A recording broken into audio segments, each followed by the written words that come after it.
Hello, my name is Adrian Gilbert. In September 1972, I set out with a friend on a pilgrimage to the Holy Land.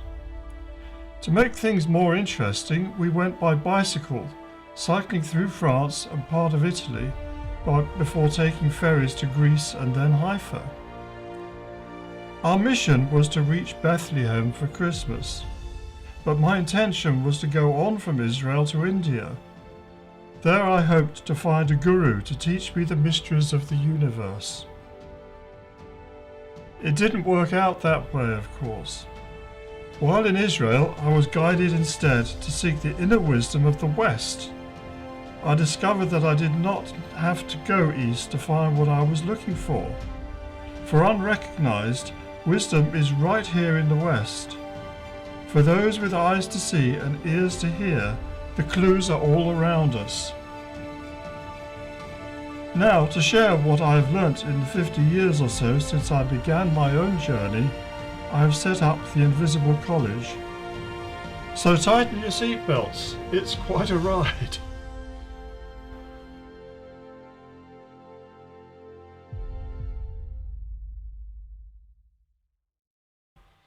Well, hello again and welcome once more to the Invisible College.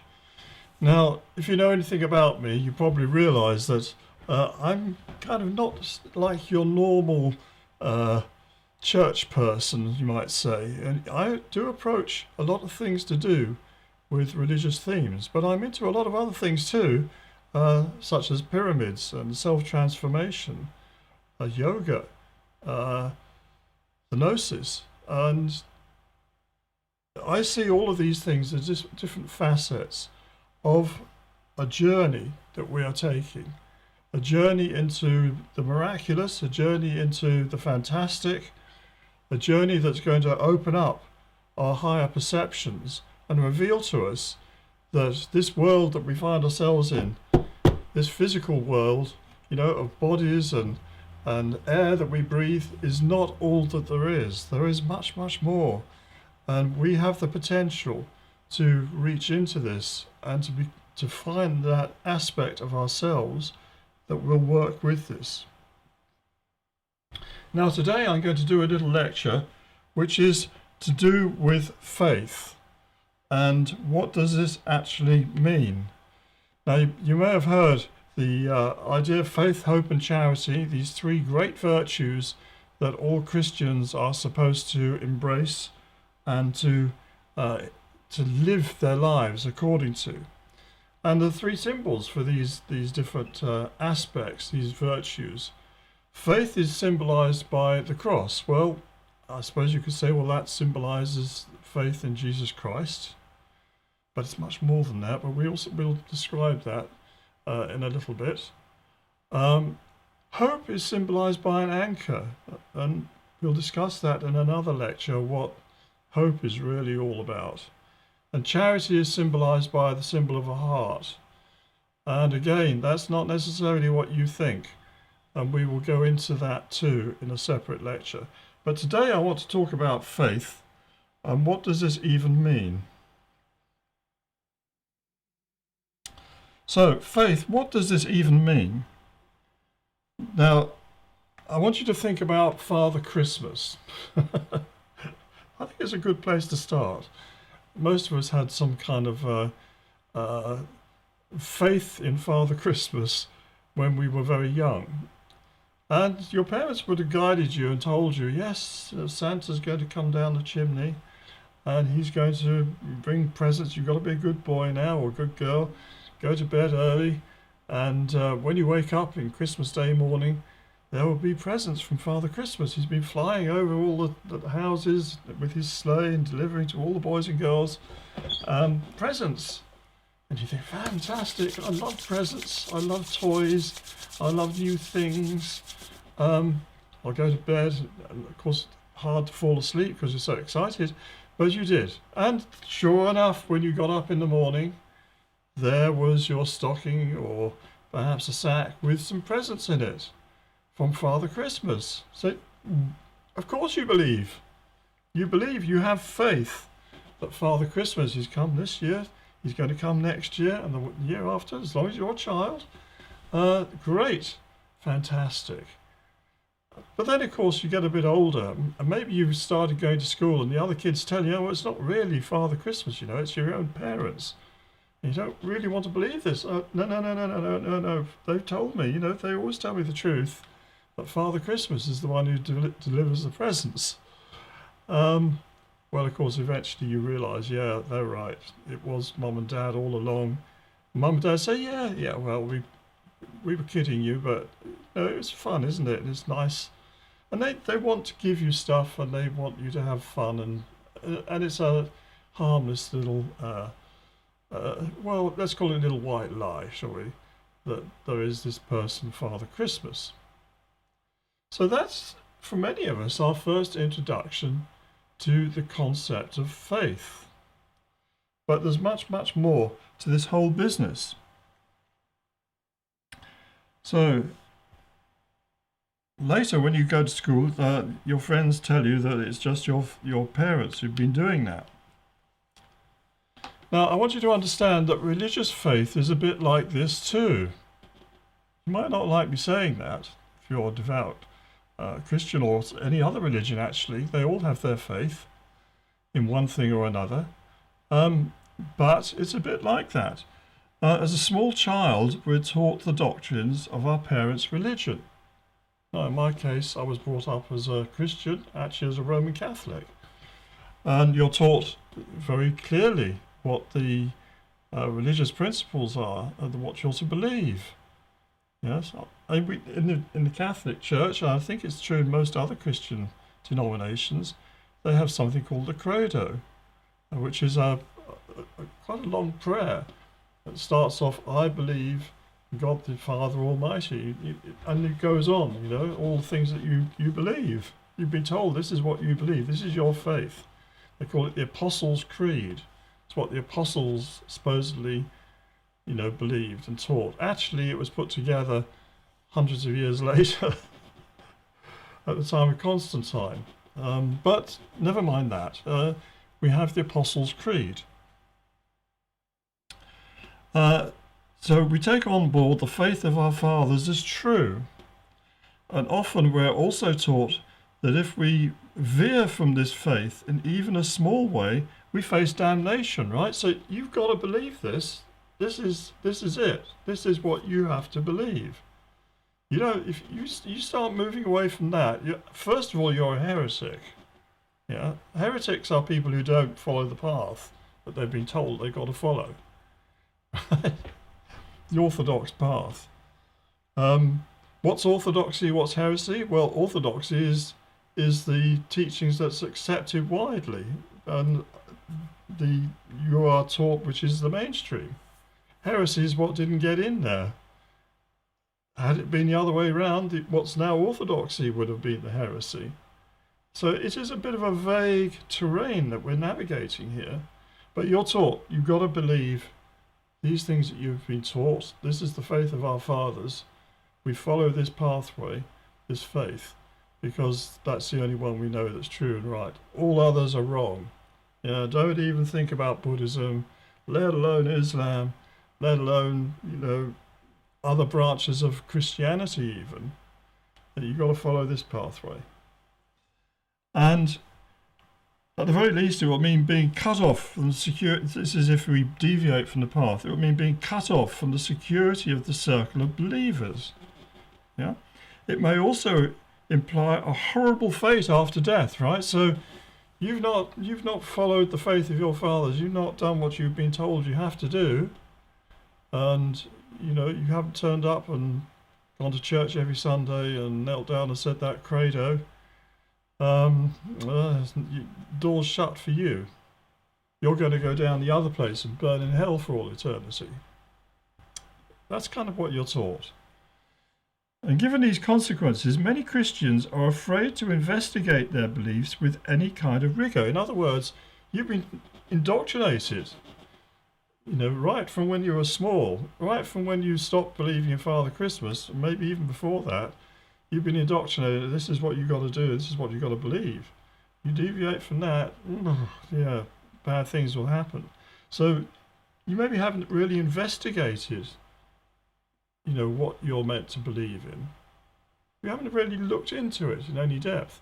You might, in fact, it's quite likely in this day and age, you've rejected the whole lot. You say, this is all nonsense, I'm throwing the whole lot away. I believe in science. Yeah. Science is what's going to get us to where we can go, and after that, well, probably nothing. But never mind, we'll follow the path of science because that's logical. So you haven't really necessarily investigated what this faith that you're being told to believe in was all about anyway, before having rejected it. And this is true of other faiths too. They don't investigate. It explains the madness of suicide bombers who believe that by dying while killing non-believers is a sure ticket to heaven. So just think about that, You see, we see these guys, you wonder what the heck, this young guy in his 20s, his whole life's ahead of him. He could do all sorts of things in his life. He could even become an imam or something if that's what he wants. But he's been indoctrinated to believe that the surest way to get to heaven is to die as a martyr, killing infidels.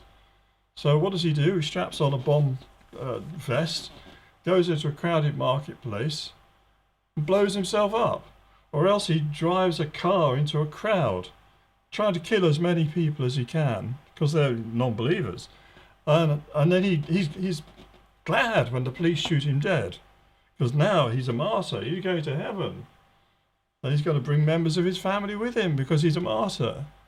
This is the kind of madness that blind faith leads to, because people haven't questioned what it is they believe in, why they believe it, what the evidence is that it's to be trusted. You need to look into these things and be aware that things are not necessarily what they appear to be on the surface. You've got to be willing to dig deeper and to question your faith, question what it is that you're being told to believe in. And when you've done that, then you can begin to have a real faith. And I'll come to that in a little bit. So this is madness, but backed up by truly naive faith that I'm becoming an even older child, so let alone an adult. That's the blowing up. Now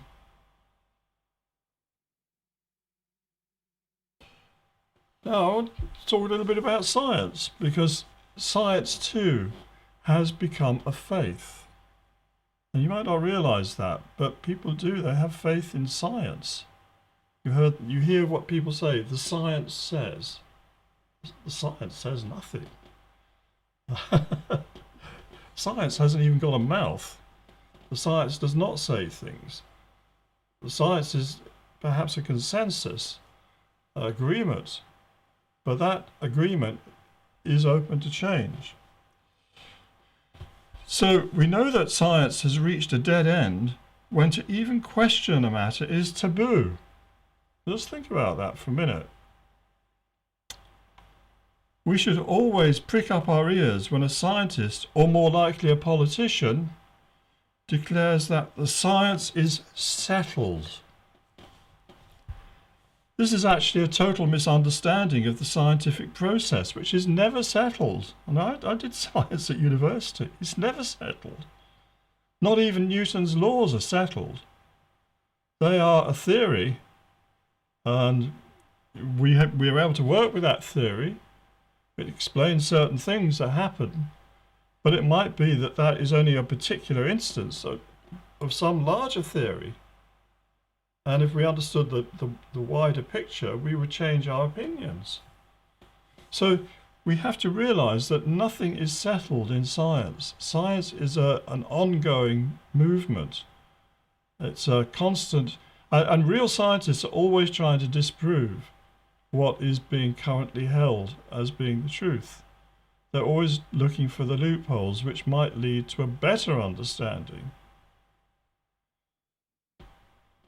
So all scientific theories, and hence all paradigms, are at best provisional. Right? A paradigm is a collection of theories, understandings, discoveries that hold together, and it gives a kind of world view. which we call a paradigm. And what you might call the scientific knowledge of the day is a collection of these paradigms. And some of these are based on experimentation. But these days, an awful lot of paradigms are actually based on computer modeling and on thought experiments. They've never actually been tested in a laboratory, especially things like astrophysics. I mean, how do you test in a laboratory what's going on in a galaxy? How do you investigate what a black hole really is, for example? You can't. But that's taken as truth. It's taken as people believe that there are black holes there because the science says so.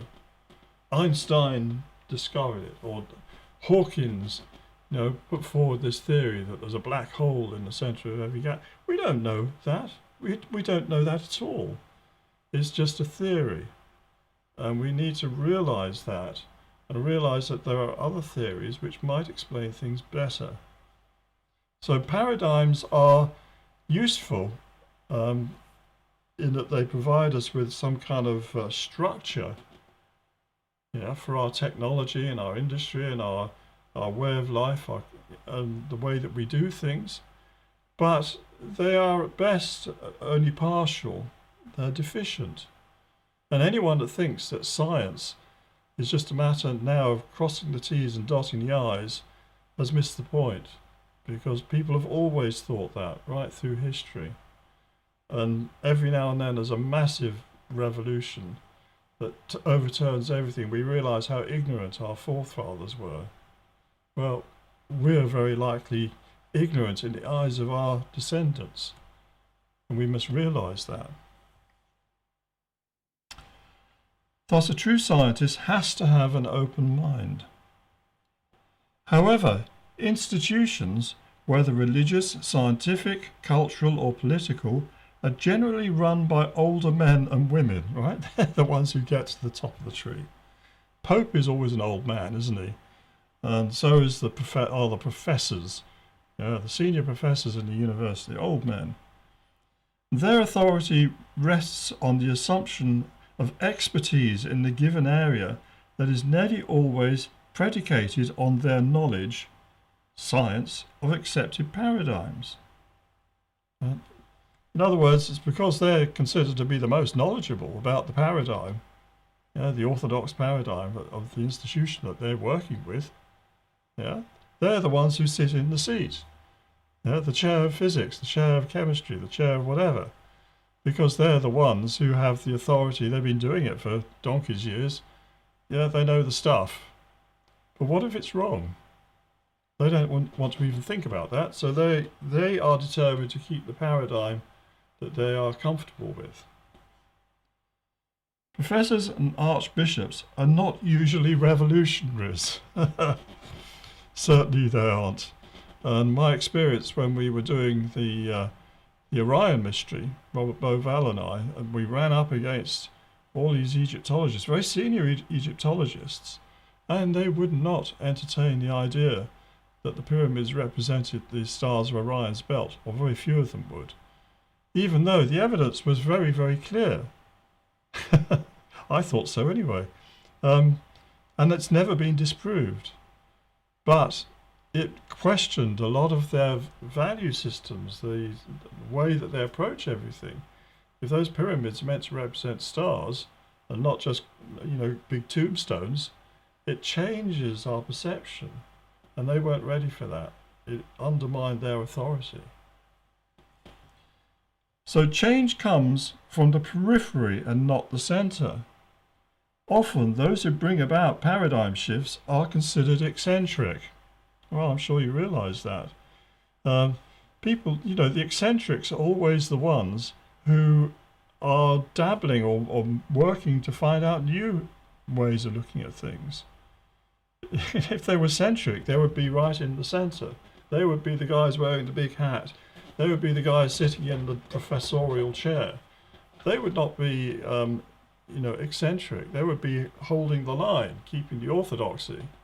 It's the eccentrics, those on the outside, who are looking across barriers not totally engrossed in the little world of the paradigm of the professors, but seeing other subjects, areas, different things, and matching them together. For example, putting together pyramids and astronomy, yeah, two different subject areas, and discovering, oh yeah, these represent Orion's belt.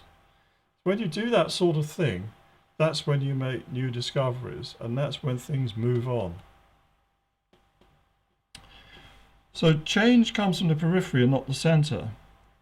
I've said that. They are generally ignored or mocked by the establishment. That's the eccentrics who are trying to bring about a paradigm shift.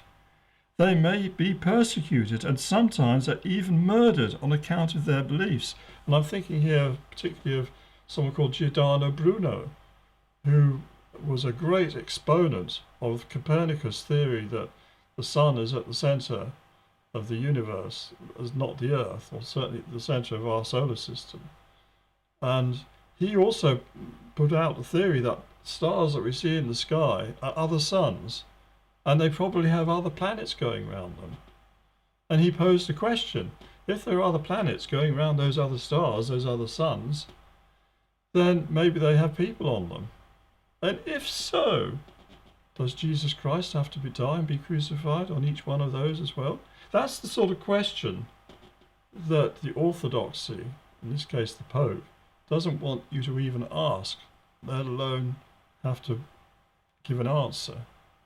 And he was burnt at the stake. So these are what I'm talking about, these so-called eccentrics, who are often highly intelligent, but moving outside of the belief systems of their paradigm or their present time, to find new answers and posing new questions that maybe will elucidate new answers.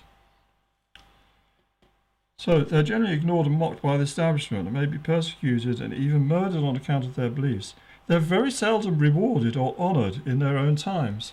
I mean, think of Copernicus himself, who discovered, that the planets go around the sun and not vice versa. The sun doesn't go around the Earth. He wrote a book, De Revolutionibus Orbium Celestium, the rotations of the orbits of the spheres. But he didn't dare publish it, and it was only when he was in his deathbed that it was published. And I think he had sort of a copy handed to him almost when he was in his dying, in his last gasp, because he knew it was going to cause problems, and he didn't want to destroy his own, well, not just his reputation, but his livelihood, because he worked for the church.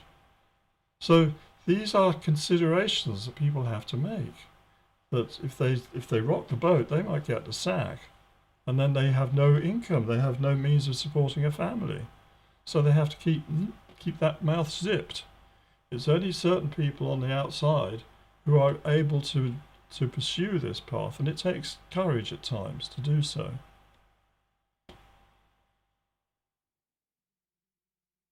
So where does this leave us?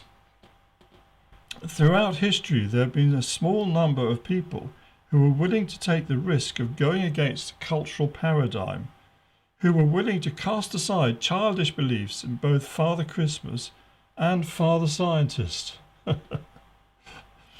Their dedication is to finding truth, or at least a pathway that has the possibility of leading towards it. As I say, I don't think we'll ever find the ultimate truth. Certainly won't find it in this world. But we can find the pathway that leads to it, and we can move along on that journey. That's what we have to do. And we recognize the existence of past masters from the works they left behind. In other words, there have been people here who've been doing things, often in secret, often cleverly disguised, to lay things out for us to discover. As I said about the pyramids representing Orion's belt, now that someone had done that deliberately. They might have had reasons in their own time for doing it, but it is also to pass a message to the future. And people have put things out for us. Stonehenge, for example. We started investigating that it unlocks things for us. We can find things. So we have a lot of information around us. We just don't see it because it's hidden in plain sight. So in Egypt, we see the enigma of the pyramids. In Europe, Stonehenge and the great cathedrals of France, for example, represent the cathedrals of northern France, represent together the stars of the constellation of Virgo. And if you don't believe me, you map them out on a map and then compare them with the constellation of Virgo. I've done that in one of my books, Magi. So we'll discuss that in a later lecture. But anyway, there are things like that. There's a lot of stuff in Wales written in the Welsh language. Now, I don't speak Welsh, but there are translations of some of this, and you can find people that will interpret them for you. And also there are a lot of inscribed stones with things like names on that you can investigate. And it gives you, for example, a very different understanding of the history of these islands from what you're taught in Orthodox history and archaeology, where virtually nothing happens before the Romans arrive. Actually, an awful lot did happen, but we're just not told about it. There are the extraordinary writings and drawings of the alchemists. Now, I've been into alchemy a lot, and it's not obvious, certainly when you first come across these drawings, what they're all about. You need to have the keys. You need to know what it's talking about. And when you do, then it elucidates and it shows you that they were investigating a lot of the same things and putting it into a language which they could talk privately. It's a code. And when you understand that code, or at least part of it, you can begin to understand what they're saying and you join in the conversation. So that's another thing. The Rosicrucian pamphlets. Now, I'm not talking about the modern Rosicrucians. The Rosicrucians of the 17th century, that's when it first started, they wrote some pamphlets, and it's clear that they were aiming to bring about a restoration of knowledge, of truth, and what they call an instauration, a renewal of the scientific knowledge of the West, and particularly to do with medicine. And once you understand that, you begin to understand that this is the origins of the so-called Enlightenment. And that's when it begins. So they also left a lot behind, and I've investigated some of their stuff. And there's lots of other esoteric material of this sort. But above all, we have the Bible. Now, that might surprise you. You hear me talking on one hand about Rosicrucians and inscribed stones and Stonehenge, and the next minute he's talking about the Bible. But read properly, this is an extraordinary cornucopia of history, mysticism, legal code, prophecy, and promises. I want you to understand that the Bible is the most esoteric book in the world. That's why I've been spending so much time investigating the book of Revelation. But that's only a small part of it. It's a huge book. I don't pretend to have a grasp on everything in the Bible. But what I do know about is extraordinary. It's every bit as important, well, far more important in my opinion, than those books from India that I was drawn to, like the Bhagavad Gita, the Upanishads. Well, I think the Indians ought to be studying the Bible, because actually it's got far more in it. And it is certainly for those of us in the West, that is our source, our cornucopia, and the foundation stone of our culture and civilization. And if we turn our backs on it, we are throwing away the greatest gift that we've been given, in my opinion. And unfortunately, I have to say that I told you I was brought up as a Catholic, and unfortunately they hardly ever even look at the Bible. You have a priest will read out the occasional piece from the Gospels and the Epistles, at Mass. But apart from that, people don't open it. And if they do open it, it's only to read the New Testament. They don't bother with the Old Testament. Not since they were small children and talked about Noah's Ark and the Exodus, maybe. So I'll leave that with you. The Bible is a very, very important book. This material, like all the others listed above, is largely ignored by the mainstream. So all this leads us to the need for the invisible college. So what is my attitude towards the subject of faith? Yes, we are talking about faith here, what you should believe in.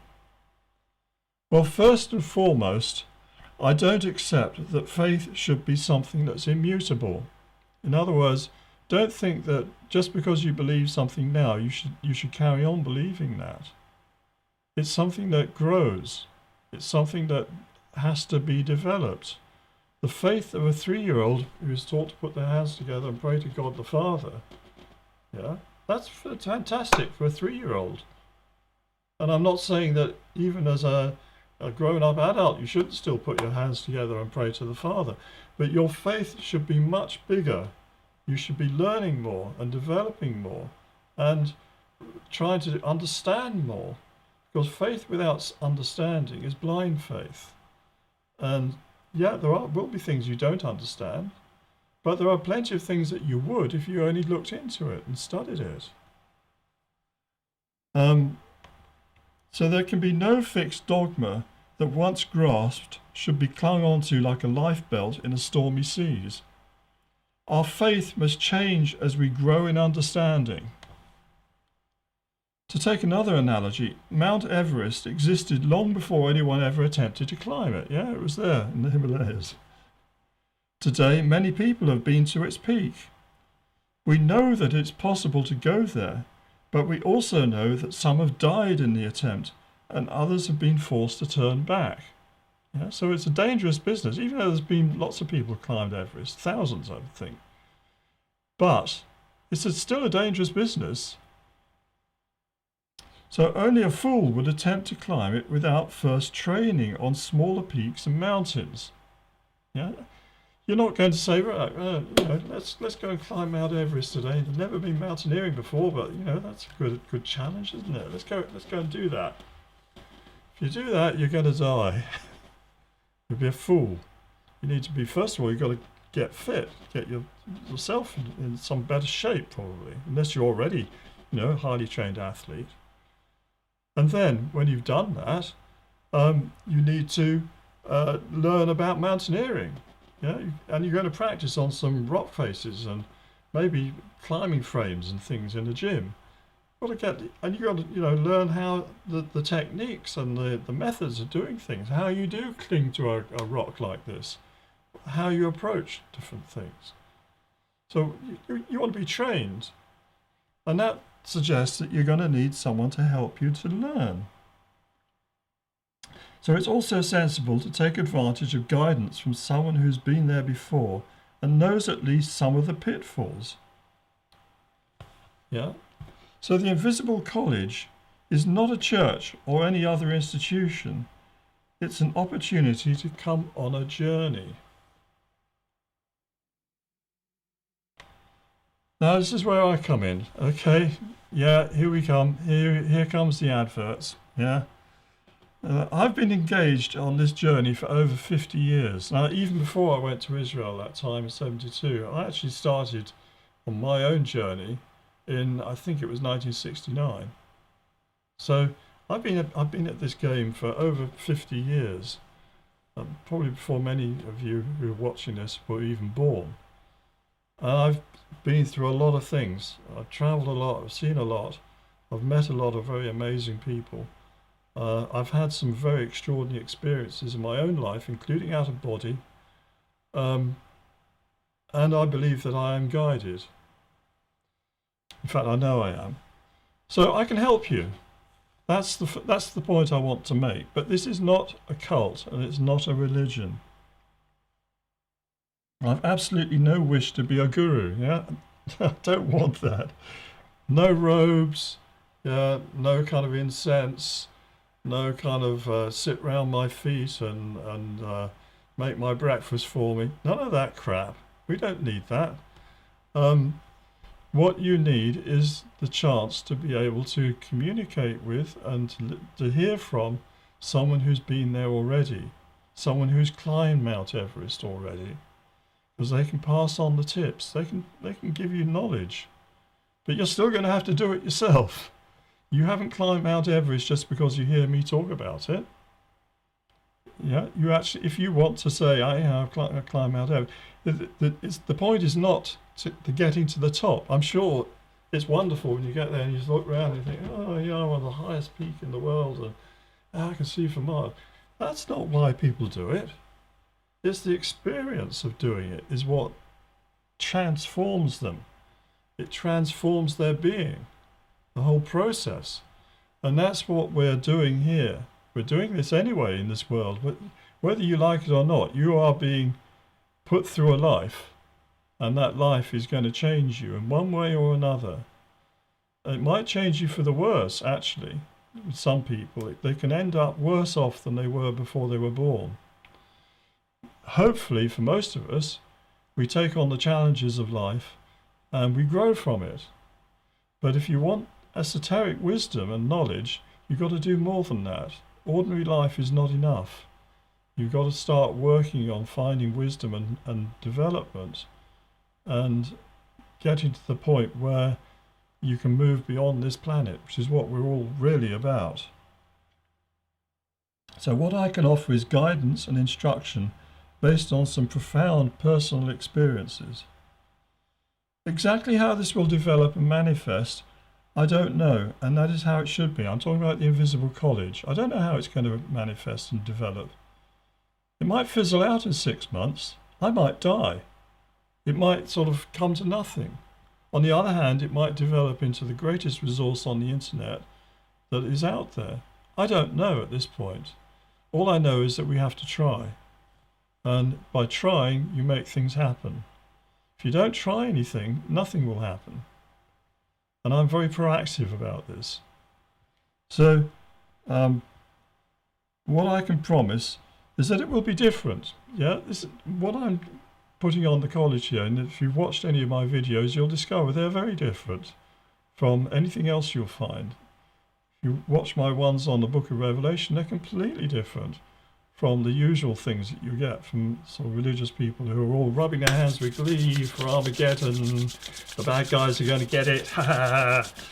No, it's not like that. It's going to be a disastrous time for all of us, the transformation time. But we have to look forward to something much bigger and better. And we need to try to understand the symbolism of that book. It's a very symbolic book, to know what is really happening and what's really all about. So how far you progress on the journey will depend on you, your willingness, and even your destiny. You might not get to the peak of Everest. You might only get to the first base camp. But heck, that's a hell of a lot compared with not going at all. And this is what we are working on. This is why we do this. Yeah, we're not all cut out to be St. John, who has the revelation. We're not all cut out. We're not all on his level. Yeah, we're not all cut out to, rise from the earth like Elijah. No, but we can at least do something. We can at least move on, and through what's given to us in terms of what Jesus has put here for us, Jesus Christ, we can connect with that grace, and that will take us up. It's almost like a ski lift, actually, if you know what to look for and how to work. There is actually a ski lift to take you to the top of the mountain. But that's another subject, and we're going to go into all of that. So regardless of how far you go, it will be worthwhile. For we are living in incredible times of opportunity as well as adversity. Followed to its end, this road leads to the stars and beyond. And I mean that quite literally. Yeah, we're on one planet going around one sun. You look out in those heavens at night. Now you look at some of those Hubble telescope pictures and just how many galaxies there are out there. I mean, I'm told that there are more galaxies in the universe than is grains of sand on all the beaches on Earth. Oh, just scratch your head for a moment. I mean, I don't know how they even begin to calculate that, but if it goes on forever, who knows? Maybe the entire universe goes on forever. Who knows how much there is, how many places there are to explore, and what goes on in those places. And that's only the physical universe. There are higher spirit universes, angelic kingdoms, and what have you above that. We're only at the beginning of a journey. Yeah, we're like the smallest fleas, and they look at a human being and they have no comprehension of our experience. But we look at the universe, we've no comprehension of what it's really all about. So regardless of how far you go, it will be worthwhile. Now, I don't know everything. Of course I don't. Who does? However, I can be of assistance to those who are willing to make the effort to follow the path. The first step is to register as an associate by sending an email to admin.invisiblecollege@protonmail.com. Right, so I'm going to put the link down below here, but admin.invisiblecollege@protonmail.com.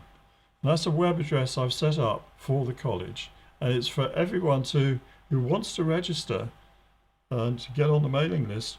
And if you're on the mailing list, you'll get occasional newsletters. More importantly, it means that we can stay in touch if something happens. For example, say this channel was shut down by YouTube. Yeah, it might happen, I don't know. We wouldn't have all is lost. You could be directed somewhere else if you want to carry on with your association. So it's in your interest to register with us, and I'm not going to sell the mailing list to anybody. I'm not going to share it with Facebook or any of these other people, on the internet who are spamming constantly with all of that. And none of that's going to happen. This is purely the mailing list for this college, and if you want to get on that, I advise you to do that. Now, if you want to help this work, then there is also a Patreon account. So to come on the journey itself, now if you want to actually join the college, and there are people who are joining, now they're going to get access to videos and possible invites to other things too, but I've got yet to work all that out. You need to actually be a member. Right now, to become a member, you have to join through Patreon, which is it's a means of you being able to make a contribution to the college. And there's different levels of contribution you can make, but you only have to pay £5 a month, which is the cost of a pint of beer where I live. You go to one of our local pubs, and they're going to charge you that much for a pint of beer. Or perhaps 2 coffees, less than 2 coffees in some of the coffee bars. So it's not a huge amount to think about.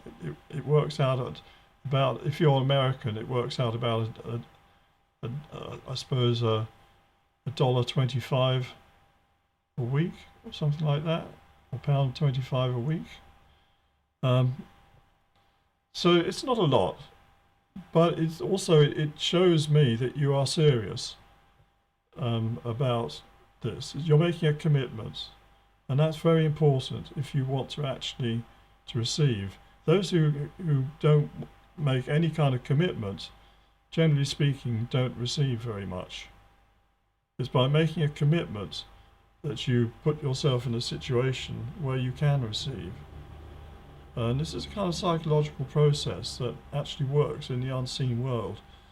You don't have to. Nobody has to do this. I'll still be putting videos on YouTube, and you'll still have information coming, but it won't be as much, and it won't be on the level that I'm going to be pitching to the members of the college.